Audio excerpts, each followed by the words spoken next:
अस्सलाम वालेकुम, मैं हूं इरफान समूर। दोस्तों, हालात पाकिस्तान और भारत के कशीदा हैं, लेकिन इन कशीदा हालात ने पाकिस्तान में बहुत सारे चेहरे बेनकाब कर दिए हैं। और सबसे बड़ा चेहरा है पाकिस्तान के सबसे बड़ा लीडर क्लेम करने वाले मियां नवाज शरीफ साहब का। दोस्तों, कल बारिश हुई है, लाहौर में आंधी आई है, तूफान आया है, जिसके बायस से शायद या जिसके डर से 4 रोज पहले ही जाती उम्रा का मवासलाती निजाम मुमकिना तौर पर दरम बरम हो गया है, या कुछ इससे भी बड़ा हो गया है, क्योंकि मुकम्मल सन्नाटा छा गया है। बल्कि यह कहा जाए कि अंधेरा छा गया है तो गलत ना होगा। इस वक्त जंग पाकिस्तान और भारत की होने वाली है, लेकिन तोपों का रुख जाती उम्रा की तरफ हो गया है। और जाती उम्रा इस वक्त जो है वो बड़े इम्तिहान से गुजर रहा है, बड़ी मुश्किल आन पड़ी है। बल्कि खबरें ये भी आ रही हैं कि डमी वजीर आजम से अब इस्तीफा ले लिया जाएगा, या फिर तकरीबन इस्तीफा तैयार है। इस हवाले से बड़ी अहम अपडेट्स है मेरे पास, आपके साथ शेयर करूंगा, एक एक चीज आपको बताऊंगा। लेकिन उससे पहले एक बात आपको बताता चलूं, ये जो आपका मेन स्ट्रीम मीडिया है, ये जो न्यूज चैनल्स हैं जिन पर आप हर वक्त जंग जंग जंग की खबरें सुनते रहते हैं और ये मारधाड़ लगाई हुई है, ये प्रोपेगेंडा मशीन्स हैं। इस वक्त ये पाकिस्तान का मीडिया दूसरा गोदी मीडिया बन चुका है। इस वक्त भी ये नैरेटिव बिल्डर बना हुआ है, इस वक्त भी ये इशारों पे नाच रहा है, इस वक्त भी ये वारदात का जरिया बन रहा है, और इसकी आड़ में ये वारदाती मुसलसल बारीक वारदातें डाल रहे हैं। अब भी वारदात डालने की कोशिश कर रहे हैं, लेकिन आपको शायद समझ नहीं आ रही। तो इनकी मैं बड़ी बड़ी वारदातें पहले भी एक्सपोज कर चुका हूं, और आपका साथ रहा, तो इंशाल्लाह इसी तरह से हम मिलकर इनको एक्सपोज करते रहेंगे। आपने करना सिंपल है, ये चैनल आपका अपना है, अगर अभी तक इसको सब्सक्राइब नहीं किया तो सब्सक्राइब लाजमी कर लीजिए और बेल आइकन पर क्लिक कर दीजिए, ताकि हर नई आने वाली वीडियो टाइमली आपको मौसूल हो जाए। दोस्तों, पाकिस्तान का एक लीडर है जो 3 बार वजीर आजम बन चुका है, और जो वजीर आला भी रह चुका है, जो एक और मिनिस्ट्री पर भी रह चुका है। चौथी बार वजीर आजम बनने आया था, लेकिन फॉर्चुनेटली और अनफॉर्चुनेटली वो बन नहीं पाया। उसके जब अपने मफाद को ठेस पहुंचती है तो वो सांप की तरह खड़ा हो जाता है, लेकिन जहां पर अपना मफाद आड़े आए, बेशक पूरे मुल्क की सलामती वकार दाव पर लग जाए, वो भीगी बिल्ली बन जाता है। यह किरदार हमने उनका देखा है। जब उनको इक्तदार से निकाला गया 2017 में, तो वो उस वक्त के आर्मी चीफ के खिलाफ हो गए। उन्होंने, हालांकि वो बीमार थे उन दिनों, बीमारी की हालत में उन्होंने ऐसी बड़के मारी, ऐसा गरजे जनरल बाजवा के खिलाफ और फैज हमीद के खिलाफ, और फिर उन्होंने नारे भी लगवाए, अपनी ही फौज के खिलाफ नारे लगवाए नवाज शरीफ साहब ने। उस वक्त उनके अपने मफाद को ठेस पहुंची थी। आज इस वक्त मामला पाकिस्तान के मफाद का है। आज मामला मेरे और आपके मुल्क के मफाद का है। अब इस वक्त हर पाकिस्तानी जो है वो भारत के इन झूठे इकदामात की मुजम्मत कर रहा है, लान तान कर रहा है भारत पे। लेकिन एक मियां नवाज शरीफ साहब हैं, आज भी उनके आड़े उनका मफाद है। आज भी उनके आड़े उनका मफाद है। ना वो बोल रहे हैं, ना किसी को बोलने दे रहे हैं।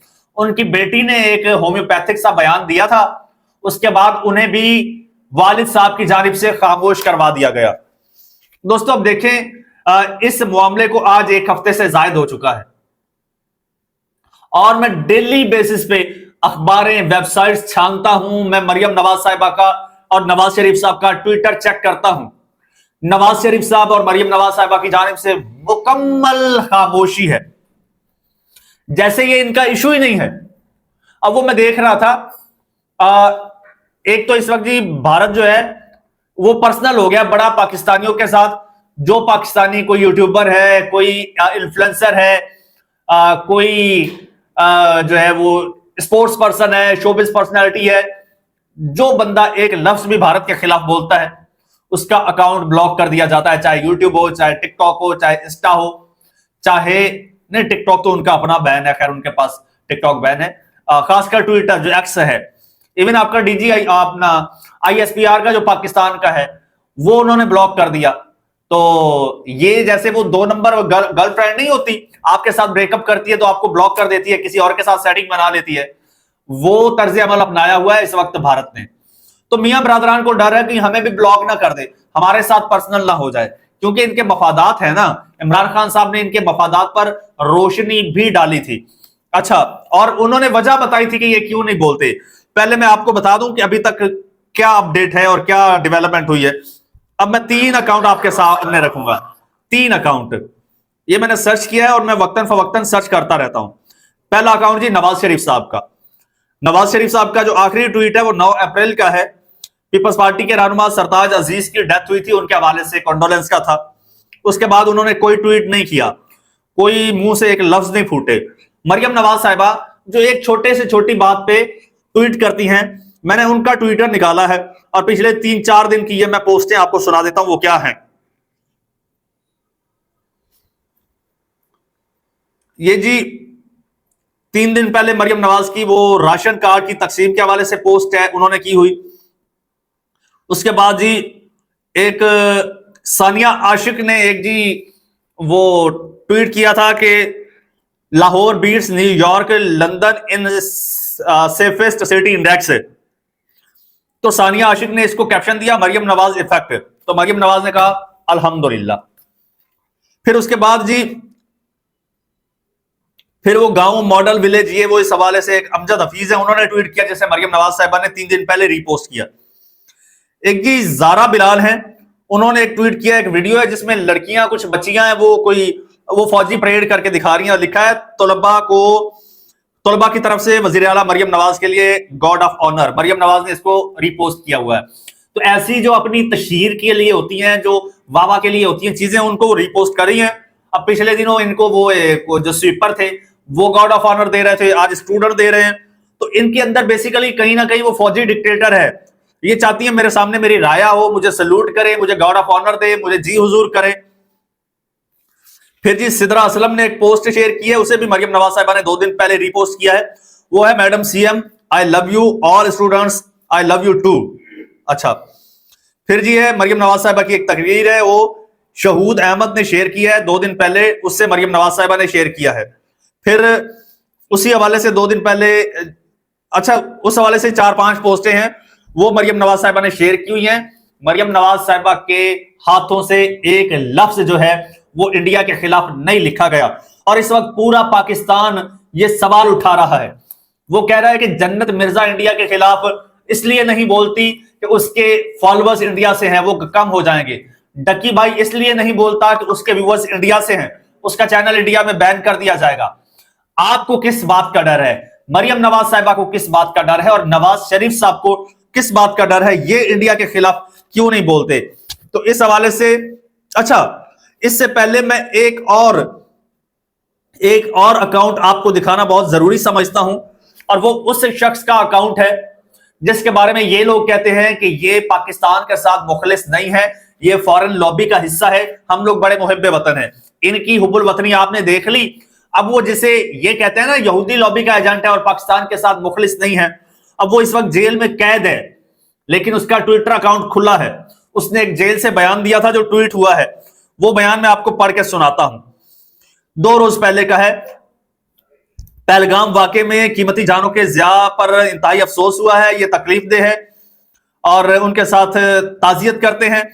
और फिर वो लिखते हैं पुलवामा के फॉल्स फ्लैग ऑपरेशन के बाद भी हमने भारत को मुकम्मल ताउन की पेशकश की थी, लेकिन भारत कोई ठोस सबूत पेश नहीं कर सका। मेरी 2019 में की गई पेशगोई के मुताबिक एक बार फिर वैसा ही पहलगाम वाकये के बाद भी हो रहा है। खुद एहतसाबी या शफाफ तहकीकात की बजाय मोदी सरकार ने एक मरतबा फिर पाकिस्तान को मुर्द इल्जाम ठहराया और वो कहा कि यार 1-1.5 अरब आबादी वाला मुल्क जो है वो से जिम्मेदारी का मुजाहरा करना चाहिए, लोगों को जो है वो इतना खतरे में ना डाले अपने लोगों को। और उसने इस वाक्य की मुजम्मत भी की है और मोदी को ठोका भी है बाकायदा। जबकि मरियम नवाज साहिबा हो या नवाज शरीफ साहब हो, आज तक इनके जुबान से एक लफ्ज तक नहीं निकला मोदी के खिलाफ या भारत के खिलाफ। भारत का नाम इन्होंने नहीं लिया। क्यों नहीं लिया ये जान लीजिए। इमरान खान साहब बता रहे हैं कि ये क्यों नहीं लेते। इमरान खान साहब की जुबानी में सुनाता हूं जी। खान साहब कहते हैं नवाज शरीफ या आसिफ जरदारी जैसे मफाद परस्त सियासतदानों से भारत के खिलाफ किसी मजबूत मौक़िफ़ की तवक्को रखना महज बेवकूफी है। वो कभी भारत के खिलाफ बोलने की जरूरत नहीं करेंगे, क्योंकि इनका नाजायज पैसा और कारोबारी मफादात बैरून मुल्क हैं।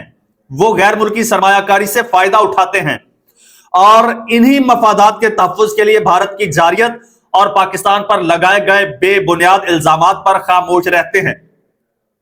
इनका डर सिर्फ यह है कि अगर इन्होंने सच बोला, यानी भारत के खिलाफ बोला, तो भारतीय लॉबियां इनके ऑफशोर असासे मुंजमद करवा सकती हैं। नो डाउट भारत जो है वो उसकी लॉबियां स्ट्रांग हैं। वो अगर आपके ट्विटर अकाउंट्स, अगर आपके फेसबुक अकाउंट्स, इंस्टा अकाउंट्स और यूट्यूब अकाउंट्स आपके मुंजमद करवा सकता है, तो नो डाउट वो पनामा में आपके असासे भी मुंजमद करवा सकता है। यही डर है, जो डर डकी भाई को है, जो डर जन्नत मिर्जा को है, जो डर इन फैमिली व्लॉगर्स को है, वही डर शरीफ फैमिली को है। तो शरीफ फैमिली का चिराग इस वक्त बुझा हुआ है और इनको परेशानी यह है कि यार हमारे दोस्तों के साथ अगर पाकिस्तान ने बिगाड़ ली तो कहीं ऐसा ना हो कि हमारे दोस्त पाकिस्तान का बदला हम फैमिली से ना ले ले। दूसरी जानिब जनाब खबर यह है कि डिप्टी प्राइम मिनिस्टर, जो कि डमी प्राइम मिनिस्टर होता है, जिसके पास कोई इख्तियार नहीं होता, जिसके पास कोई इख्तियार नहीं होता, वो उसको डमी ही कहेंगे ना, तो वो जो डमी प्राइम मिनिस्टर हैं उनसे रेजिग्नेशन लिया जा रहा है और उनका एक दो रोज में या एक आध रोज में इस्तीफा मुतवक्के है। आपको बहुत जल्द ये ऐलान भी सुनाई देगा। ये अंदर की खबर है जो अभी तक निकल के बाहर नहीं आई, लेकिन मैं आपको बता रहा हूं बहुत जल्द ये इस्तीफा आने वाला है। और सितम जरीफी इस पे देखिए कि ये नवाज शरीफ साहब का समधी है और नवाज शरीफ साहब इस पोजीशन में भी नहीं है कि इसका शिकवा कर सकें या इस इस्तीफे पर एहतजाज कर सकें।